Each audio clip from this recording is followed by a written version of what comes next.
Hai guys, jadi di video kali ini aku akan sharingkan pengalaman aku gimana caranya sembuh dari yang namanya anyang-anyangan. Atau kita sering sebut yang namanya ISK ya, infeksi saluran kemih. ISK ini adalah penyakit yang disebabkan oleh bakteri yang masuk ke saluran kemih kita melalui uretra, sehingga bakteri ini akhirnya berkembang biak di dalam saluran kemih kita. Nah, biasanya penyakit ini sering banget terjadi di wanita, meskipun pria juga ada. Tetapi di wanita lebih sering. Uretranya wanita itu lebih pendek dibandingkan dengan yang punya cowok. Sehingga ketika bakteri itu masuk cepat prosesnya. Gejala-gejala dari ISK ini yang pertama adalah anyang-anyangan. Contoh nih, kita sebagai orang normal, kalau misalnya kita pipis gitu ya. Nah, setelah pipis kan kita biasanya merasa kayak lega. Nah, tetapi kalau misalnya anyang-anyangan ini kita tidak merasa lega.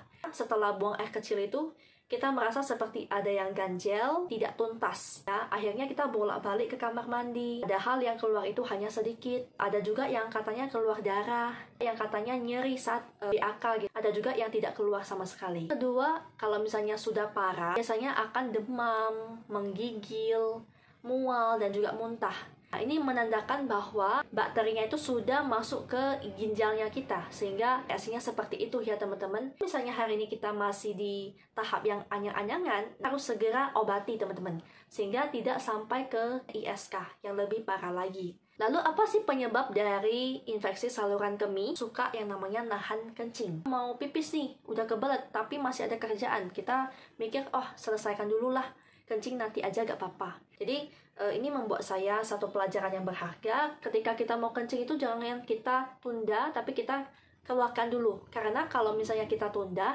bakteri itu semakin banyak. Itu akan semakin bertumbuh, berkembang biak, dan akan membuat Tuhan ini lebih lama. Kalau misalnya mau kencing, udah kencing dulu, ya nanti kerjaannya baru diselesaikan. Adalah kurang minum. Jadi tubuh kita itu dehidrasi. Jadi dulu saya juga bingung ya, wah harus minum berapa air ya dalam sehari, lalu dari jam berapa aja ya harus minumnya. Dokter menganjurkan ya untuk minumnya itu 2 jam sekali, dan minumnya itu adalah 2 liter, 8 gelas ya sehari. Pokoknya kalau misalnya bangun tidur gitu ya, minum. Nah 2 jam lagi, minum lagi 1 gelas. Nah baiknya teman-teman itu download satu aplikasi gitu ya untuk pengingat. Nah kadang kan kita kalau misalnya udah kerja, kita udah sibuk kan, kita kayak lupa ya, wah saya kapan ya minumnya ya, baiknya itu dicatat. Jadi dulu itu ketika saya terkena yang namanya infeksi saluran kemih ya, itu saya bingung. Saya nggak bisa bedakan apakah ini adalah infeksi saluran kemih yang dikit-dikit mau buang air kecil, atau ini karena saya minumnya terlalu banyak. Jadi kalau misalnya kita tidak mencatat jamnya kita minum jam berapa, itu kita jadi bingung teman-teman. Nah jadi semenjak saya terkena ISK ini, saya sudah download satu aplikasi yang mengingatkan saya setiap jam berapa saya harus minum. Selanjutnya adalah menjaga organ intim kita untuk tetap bersih. Membersihkan organ intim kita setelah buang air kecil, yaitu dari depan ke belakang. Karena kalau misalnya dari belakang ke depan, itu akan membawa bakteri E. coli, yaitu dari anus itu ke depan. Nah, jadi kan cewek ini kan dari segi vagina ya juga sangat terbuka ya, sangat rentan terkena yang namanya bakteri. Dan vagina itu kan sangat dekat dengan uretranya kita, sehingga itu sangat rentan juga bisa terkena bakteri teman-teman. Tidak lembab ya, tetap kering, dan juga bersihkan dengan air bersih dari depan ke belakang. Selanjutnya adalah jangan gunakan pakaian yang terlalu ketat, karena itu akan susah ya untuk menyerap keringat. Gunakanlah bahan-bahan pakaian dalam itu yang dari katun yang bisa menyerap keringat. Lalu bagaimana cara mencegahnya? Nah, yang pertama itu adalah banyak minum air, terutama air putih. Jadi dulu saya juga orang yang suka minum teh tawar ya teman-teman ya.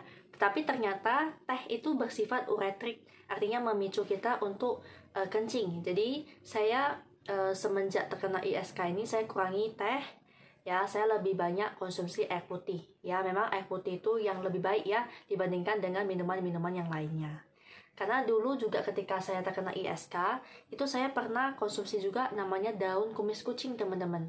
Nah, itu yang saya rasakan setelah saya pertama kali minum memang sangat membantu, ya, tetapi dia tidak bisa menyembuhkan secara tuntas. Jadi hanya pertama kali saya minum memang dia melancarkan urinnya kita ya, jadi kencingnya itu lancar gitu, banyak yang keluar gitu. Cuman besoknya kambuh lagi seperti itu. Dan saya sudah konsumsi mungkin 5 saset ya, itu tidak sembuh ya. Akhirnya saya ke dokter ya. Pipislah setelah berhubungan seksual. Jadi setelah berhubungan seksual itu sangat rentan ya bakteri-bakteri. Kita tidak pernah tahu di alat vitalnya cowok itu apakah ada bakteri bersih atau tidak. Dan sama ya di organ intimnya wanita itu apakah bersih atau tidak. Jadi sebaiknya sebelum melakukan yang namanya hubungan seksual itu masing-masing itu harus dibersihkan dulu. Dan ketika sudah selesai ya, jika masih ada bakteri yang menempel ya, maka kita kalau misalnya pipis gitu ya, itu akan mengeluarkan bakterinya. Ya, itu akan lebih safety teman-teman. Jadi pastikan Anda sebelum dan setelah berhubungan ya itu dibersihkan. Kali ini saya akan sharingkan bagaimana cara saya sembuh dari ISK. Nah teman-teman, jadi setelah saya terkena ISK itu ya, saya sudah konsumsi teh yang kumis kucing ya, itu juga tidak sembuh. Ya, itu hanya melancarkan saja tetapi tidak benar-benar membunuh bakterinya. Akhirnya pada saat itu saya ke klinik BPJS. Nah, setelah saya sampai, saya bilang ke dokter bahwasanya saya terus-menerus kencing gitu ya, tapi yang keluar itu hanya sedikit-sedikit aja. Nah, akhirnya dicek menggunakan alat dokter itu di sini dan juga di perut. Nah, lalu ditekan ya perut saya, apakah sakit atau enggak? Saya bilang tidak sakit kok. Nah, akhirnya dokter menyarankan saya, yang pertama adalah minum air putih yang banyak untuk bisa mengeluarkan bakteri ini dari saluran kemihnya kita. Itu adalah cara yang sangat ampuh teman-teman ya. Lalu yang kedua adalah konsumsi antibiotik yang diberikan oleh dokter. Jadi dia kasih saya antibiotik ya, ini fotonya. Saya sampai foto ya obatnya itu karena saya merasa ini sangat ampuh dan saya juga sembuh dari obat antibiotik itu. Itu saya konsumsi 2 kali 1. Jadi setelah makan siang sekali, makan malam sekali.